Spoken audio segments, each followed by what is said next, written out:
Tonight, a new report claims the Fulton County Jail is understaffed and the facility is in poor condition. Atlanta News First reporter Niamani Watson live for us outside of that jail on Rice Street. And Niamani, this report says staff do not feel safe working at the jail.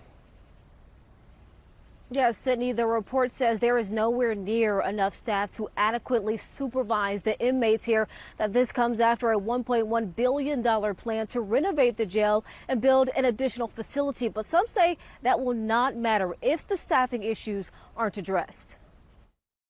A bombshell report by a court-appointed jail monitor states the Fulton County Jail is severely understaffed and in poor condition, claiming that most floors in the main jail on Rice Street only have one deputy or detention officer who is responsible for 200 inmates. When you don't have enough staff to monitor people, people die, people get in fights, people are left unattended.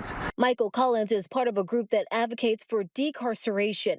Last week, the Fulton County Commission approved a $1 billion plan to renovate the jail and build another facility.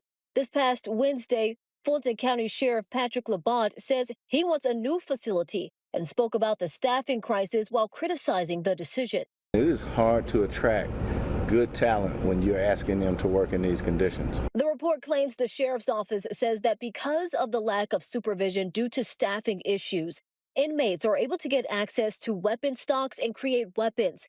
Some of those weapons are used to burn holes in the windows to allow drones to drop drugs, weapons, and other contraband into the jail. Sheriff Labatt also admitted that they can't compete with other law enforcement agencies that are offering better benefits and salaries. Sandy Springs, Roswell, even the city of South Fulton, even the Atlanta Public Schools Police.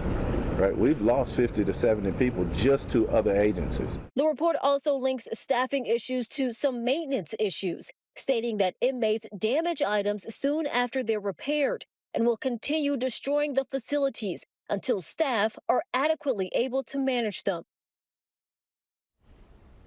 We reached out to the sheriff's office for comment about the report. We were told that Sheriff Labatt will issue a statement after he reviews it sometime this week. Live outside of the Fulton County Jail, I'm Niamani Watson, Atlanta News First. Niamani.